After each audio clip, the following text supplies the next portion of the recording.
L'une des choses qui fait en sorte que beaucoup de sœurs ne sont pas mariées, c'est le caractère. J'ai fait un témoignage pareil dans le forum Sanctifié pour le ciel, pour ceux qui y sont, où je disais qu'un frère a voulu épouser une sœur. Je vais aller un peu plus vite puisque je ne fais pas trop des longs audios, des longues vidéos, tant pour moi. Un frère a voulu épouser une sœur. Il allait voir son pasteur. Son pasteur l'a conduit chez un autre pasteur.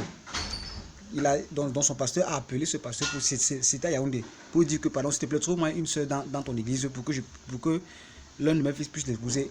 Et le pasteur a voulu que c'est l'une de ses filles que le frère épouse. Le jour donc ils sont allés donc chez ce pasteur avec le pasteur de celui qui cherchait une épouse.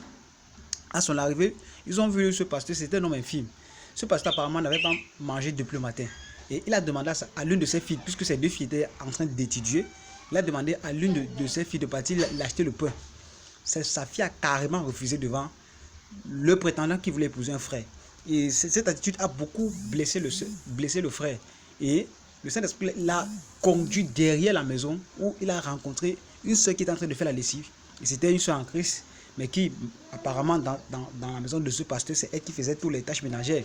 Et c'est finalement la soeur là que ce frère a épousé. Vous avez vu qu'à cause du fait que cette fille n'a pas été respectueuse à son père, cet homme a préféré aller épouser la servante de la maison qui est une soeur en Christ. Parfois, c'est à cause de ton sale caractère, parce que tu penses que tu as trop fréquenté, tu as trop étudié. Tu crois que non, tu ne peux pas te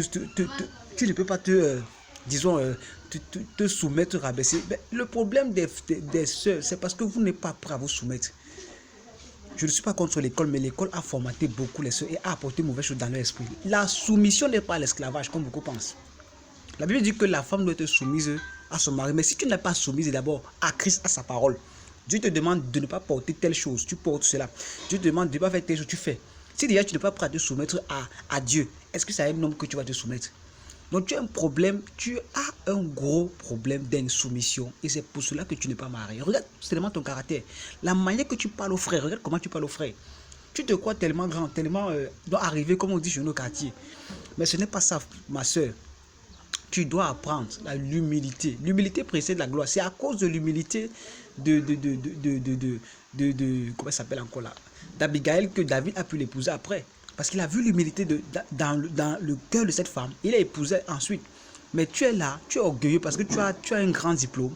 Tu te crois assez grande. Non, tu ne peux pas te rabaisser. Tu vas rester comme ça seul. Tu vas rester seul. Peut-être fais tes enfants au quartier et dis que bon, ça va. Oh, ce n'est pas là où Dieu t'a appelé. Donc apprends à cultiver en toi l'humilité, apprends à aimer les gens, apprends à être soumise et tu verras la gloire de Dieu. Et cela commence avec le Seigneur, avec tes parents, avec les frères et avec les sœurs. Et c'est comme ça que tu vas voir la gloire de Dieu briller dans ta vie. Donc c'est quelques conseils que je voulais vous donner.